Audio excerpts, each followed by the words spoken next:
Salam kenal dari saya Merdi RL Sialagan, SP SPD.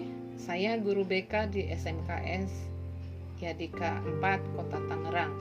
Saya adalah peserta AKM Guru Pembelajar angkatan ke-11. Di sini saya akan menguraikan 3 tahapan guru belajar dalam seri AKM.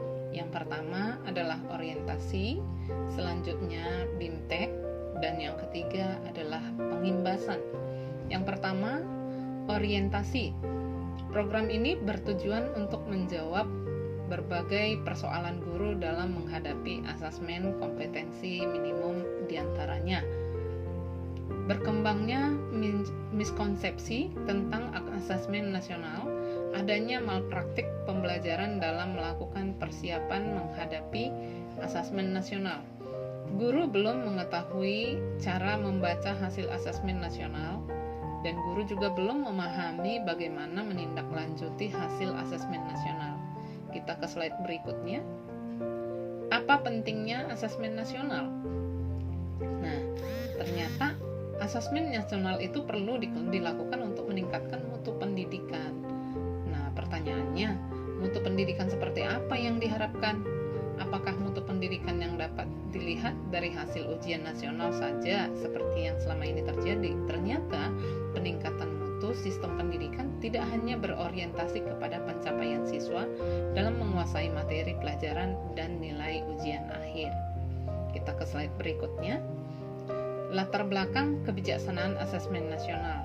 Di sini asesmen nasional diterapkan nanti untuk mengevaluasi kinerja dan mutu sistem pendidikan. Nantinya hasil asesmen nasional tidak memiliki konsekuensi apapun pada pencapaian proses belajar siswa, namun memberikan umpan balik untuk tindak lanjut pembelajaran dan kompetensi siswa.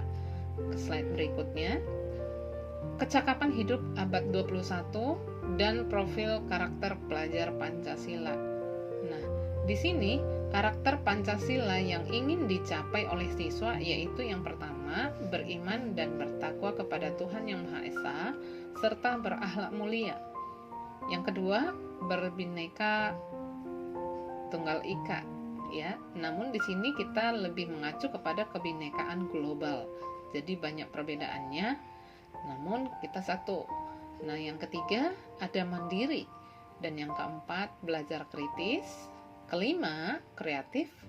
Dan yang keenam, gotong royong. Ke slide berikutnya. Kecakapan hidup di abad 21 dan profil Pancasila. Di sini yang pertama kita lihat penguraian yang tadi ya, bagi guru dan siswa untuk bisa mengadopsi proses pembelajaran yang berfokus kepada pengembangan kompetensi. Nah, di sini capaian kompetensi siswa secara holistik ini akan dievaluasi nantinya melalui asesmen nasional. Ke slide berikutnya. Keterkaitan asesmen nasional dan kecakapan abad 21 dan profil pelajar Pancasila. Di sini nanti akan kita melihat kompetensi siswa itu ada di dalam 2 bagian. Yang pertama, pencapaian hidup kecakapan hidup di abad 21, dan yang kemudian profil pelajar yang Pancasila, berkarakter Pancasila. Nantinya akan diukur melalui asesmen nasional berupa asesmen kompetensi minimal atau AKM, survei karakter, survei lingkungan belajar. Slide berikutnya. Yang kedua, BIMTEK. Setelah yang pertama tadi orientasi, yang kedua BIMTEK. Di dalam BIMTEK ini akan efektif bila mengikuti instruksi dari pembelajaran yang teliti, mempelajari secara seksama semua konsep, mengisi kuis dan diskusi dengan sebenar-benarnya, dan yang selanjutnya melakukan latihan secara mandiri dan berkala. Nah, tentunya di sini sebelum mengikuti BIMTEK, Bapak Ibu guru yang akan diminta mengerjakan asesmen pra-program untuk mengetahui kemampuan awal sebelum mengikuti proses belajar. Slide berikutnya. Konsep asesmen nasional. Nah, di sini Seiring dengan disosialisasikannya asesmen nasional, telah banyak respon yang disampaikan terkait konsep dan pelaksanaannya. Siswa, orang tua, guru, bahkan kepala sekolah mulai gelisah terkait penghapusan ujian UN dan memberlakukan asesmen nasional. Untuk menghindari hal itu, pemahaman yang utuh dan menyeluruh mengenai asesmen nasional pun perlu disebarluaskan. Tujuan dan manfaat asesmen nasional, kita akan melihat lebih akurat ya untuk peningkatan hasil belajar siswa. Yang pertama, ada asesmen nasional menghasilkan informasi untuk memantau perkembangan mutu dan waktu ke waktu. Kemudian, kesenjangan antar bagian dalam sistem pendidikan. Misalnya di dalam satuan pendidikan, antara kelompok sosial ekonomi di satu satuan wilayah, antara sekolah negeri dan swasta, antar daerah, maupun antar kelompok berdasarkan atribut tertentu. Yang kedua, asesmen nasional bertujuan untuk menunjukkan apa yang seharusnya menjadi tujuan utama sekolah, yakni pengembangan kompetensi dan karakter siswa.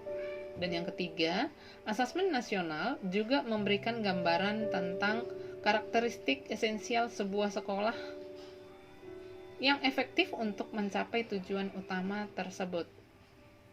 Maka dari ini, hasil asesmen nasional sendiri diharapkan mampu memberikan manfaat, bukan sekedar nilai.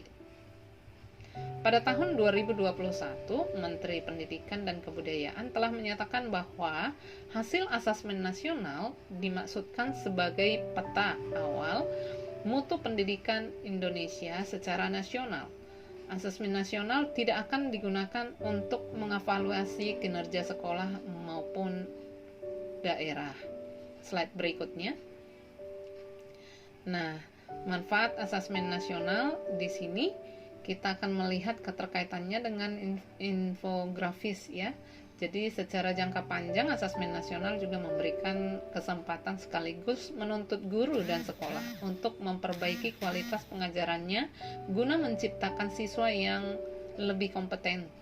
Hal ini bisa terlihat dari penekanan pembelajaran dan asesmen yang menjadi lebih fokus pada daya nalar dalam bentuk literasi membaca dan numerasi. Hal itu juga mendorong guru dan sekolah mengubah praktik-praktik pembelajaran lama yang tidak lagi relevan dengan kondisi saat ini. Slide berikutnya. Di sini kita bisa nanti membandingkan asesmen nasional dengan ujian nasional. Nah, setelah memahami perbandingan antara asesmen nasional dengan ujian nasional, kita ke slide berikutnya ya. Slide berikutnya. Nah, kita melihat asesmen nasional bukan pengganti ujian nasional. Asesmen nasional lebih memberikan gambaran yang lebih utuh dan luas mengenai mutu pendidikan, bukan hanya secara kognitif, namun juga karakter dan iklim belajar. Slide berikutnya. Evaluasi ujian nasional. Nah, di sini nanti akan tersedia beberapa poin ya untuk mengevaluasi dan pertimbangan untuk menghentikan pelaksanaan UN. Jadi, tahap-tahapnya untuk menetapkan penyelenggaraan asesmen nasional. Yang pertama, butir-butir soal UN hanya mengukur kepada kemampuan kognitif siswa, sehingga input dan proses pembelajaran kurang dapat tergambarkan dengan baik. Kemudian, UN dianggap kurang dimanfaatkan guru untuk memperbaiki pembelajaran pada subjek siswa yang sama. Sedangkan yang ketiga, UN juga kurang dinilai kurang optimal sebagai alat untuk mengevaluasi mutu pendidikan secara nasional. Slide berikutnya. Petunjuk dan teknis pelaksanaan asesmen nasional. Di sini nanti kita akan melihat dari skema yang sudah tersedia, ada asesmen nasional berbasis komputer dan bersifat adaptif, dan pesertanya di sana peserta AKM bisa disesuaikan sesuai dengan level jenjang pendidikannya, baik SD, SMP, ataupun SMA, SMK, atau MA. Disesuaikan dengan jadwal pelaksanaan, hari pertamanya, hari keduanya untuk setiap jenjang dan seterusnya. Slide berikutnya. Kriteria peserta asesmen nasional. Nah, di sini sampel yang diambil adalah siswa kelas 5, kelas 8, dan juga kelas 11 untuk setiap jenjang SD, SMP, dan juga SMA, SMK. Slide berikutnya. Merumuskan butir soal asesmen nasional. Di sini juga kita bisa melihat bentuk soal asesmen nasional yang terdiri dari pilihan berganda kompleks, menjodohkan, isian dan juga isian singkat ataupun uraian. Nah, itu masing-masing memiliki tingkat kerumitan yang berbeda-beda ya. Jadi yang pilihan berganda itu supaya siswa hanya dapat memilih satu jawaban yang benar dalam satu soal. Nah, yang kedua, pilihan berganda kompleks ini siswa dapat memilih lebih dari satu jawaban yang benar dalam satu pertanyaan. Yang ketiga, menjodohkan, siswa menjawab dengan cara yang menarik ya, garis satu ke garis yang lainnya untuk merupakan pasangan jawaban pertanyaan yang sudah disediakan. Yang keempat, isian singkat itu bisa menjawab berupa bilangan, kata, untuk menyebutkan nama benda, tempat, atau jawaban pasti yang lainnya. Sedangkan yang kelima adalah uraian, siswa menjawab soal berupa kalimat-kalimat untuk menjelaskan jawabannya. Slide berikutnya. Konsep literasi membaca. Nah, mengenal AKM literasi membaca ini termasuk di dalam kompetensi yang paling mendasar yang ingin dievaluasi dalam asesmen kompetensi minimum. Jadi di sini penilaiannya asesmen literasi itu tidak hanya diukur secara topik atau konten tertentu saja, tetapi berbagai konten, berbagai konteks, dan pada beberapa tingkat proses kognitif seperti itu ya. Nah, slide berikutnya menganalisa tahap asesmen literasi membaca di tingkat SD, SMP ataupun SMA. Nah, di sini di level SMP untuk pembelajaran kelas 7 dan 8 ya. Sedangkan untuk pembelajaran kedua untuk kelas 9 dan kelas 10 di tahap SMA, SMK ataupun MA. Slide berikutnya. Konsep numerasi, mengenal AKM numerasi. Kalau yang tadi yang literasi, sekarang numerasi konten dibedakan menjadi 4 kelompok. Bisa berupa bilangan, bisa berupa pengukuran dan geometri, bisa berupa data dan ketidakpastian, bisa berupa aljabar. Demikian untuk konsep numerasi. Slide berikutnya. Menganalisis tahap asesmen numerasi tingkat SMP. Nah, ini kebetulan untuk PPT-nya yang SMP, kita akan melihat level pembelajaran tahap 3. Terdapat 3 konten yang dipelajari, yaitu bilangan, geometri pengukuran, dan aljabar, serta dapat berupa data dan ketidakpastian ya. Ini di sini adalah level pembelajaran 1 untuk numerasi tingkat SMP. Slide berikutnya. Tindak lanjut pelaporan hasil asesmen mengidentifikasi 4 kategori tingkat penguasaan kompetensi. Di sini adalah tahap selanjutan setelah pelaksanaan asesmen kompetensi minimum adalah tahap pelaporan hasil asesmen. Sesuai dengan tujuannya, asesmen kompetensi minimum juga dirancang untuk memberikan informasi mengenai tingkat kompetensi dasar siswa berupa kompetensi literasi, membaca, dan numerasi. Dari laporan hasil asesmen kompetensi tersebut, satuan pendidikan dapat juga melihat tingkat penguasaan kompetensi siswanya sudah sampai sejauh mana. Penguasaan kompetensi literasi, membaca, dan numerasi siswa itu bisa dikategorikan dalam 4 tingkatan ya. Jadi di sini ada perlu mengetahui ya, mengintervensi secara khusus. Nah, ada tahap yang dasar, ada yang tergolong tahap cakap, dan ada yang tergolong tahap mahir ya. Itu 4 kategori. Slide berikutnya, tindak lanjutnya untuk mengidentifikasi yang 4 kategori yang tadi ya. Untuk lebih memahami penjelasan kompetensi pada setiap kategori ini, kita bisa melihat secara infografik ya yang tersedia di sana pada tahap perlu mengintervensi khusus, pada tahap dasar dan pada tahap cakap, dan selanjutnya pada tahap mahir.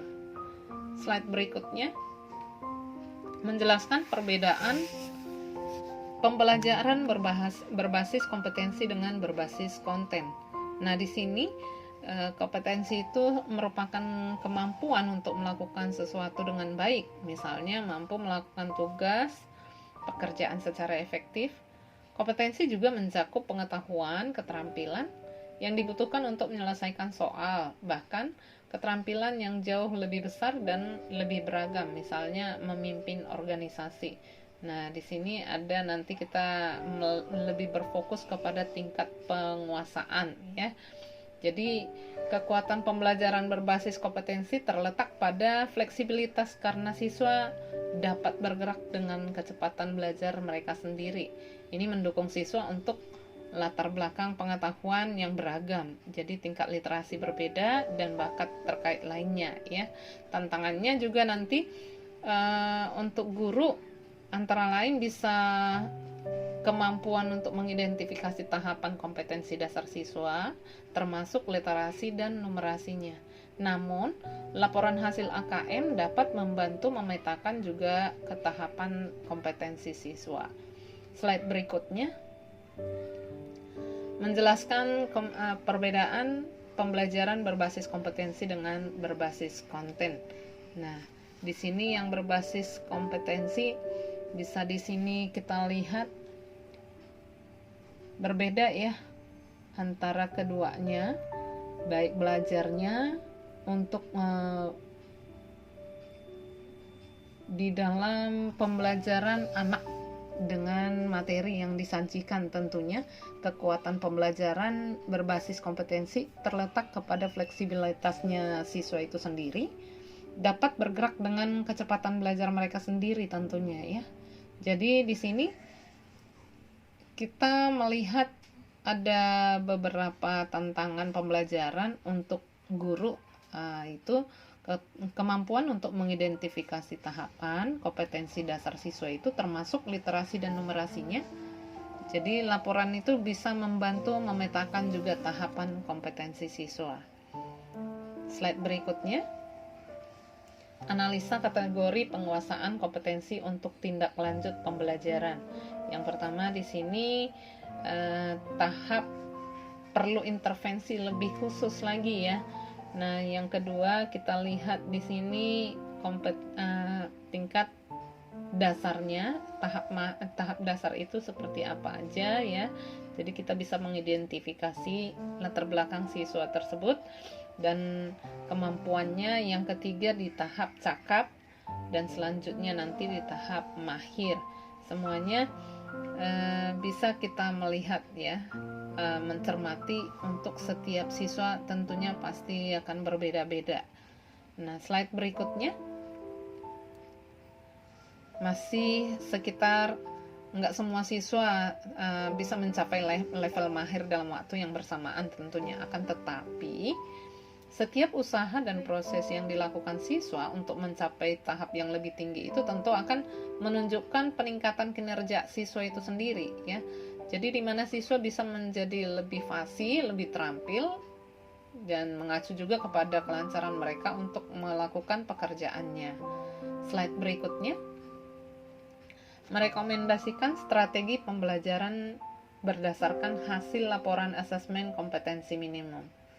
Murid di tingkat tertentu perlu intervensi khusus ini belum mampu memahami isi bacaan. Jadi murid hanya mampu membuat intervensi sederhana aja, interpretasi sederhana aja. Nah, guru di sini tidak cukup bertumpu kepada materi bacaan aja. Jadi murid juga perlu diberikan bahan ajar selain secara audio, visual, dan juga pendampingan khusus. Dan di tahap selanjutnya, murid di tingkat dasar mereka sudah mampu mengambil informasi dari teks, namun belum bisa memahami secara utuh isi topik koperasi, contohnya kalau bahasannya koperasi ya. Nah, murid dapat diberi sumber bahan pendampingan sebagai bentuk catatan singkat ataupun simpulan untuk pemahaman yang utuh. Selanjutnya, murid di tingkat cakap mereka sudah mulai memahami dengan baik isi teks mengenai apa yang disajikan, namun belum mampu merefleksi ya. Jadi murid tersebut harus diberikan pembelajaran identifikasi kondisi lingkungan murid, mengaitkannya dengan fungsi dan manfaat yang dibahas ya. Nah, di dalam hal ini mengenai koperasi tentunya. Dan murid di tingkat mahir mampu memahami isi bacaan dan merefleksi kegunaan koperasi dari teks yang diberikan oleh guru. Guru dapat melakukan pembelajaran berupa menyusun beragam materi, strategi pemanfaatan koperasi. Nah, di dalam hal ini kita melihat slide selanjutnya, segitiga belajar. Segitiga belajar ini terdiri dari kurikulum, asesmen, dan pembelajaran. Nah, peran pertama dan utama asesmen harus dilihat sebagai bahan untuk proses belajar yang utuh. Jadi dalam hal ini, masing-masing segi adalah kurikulum ya, yaitu seperangkat kompetensi yang penting dikuasai murid dengan menggunakan cara belajar dan asesmen tertentu.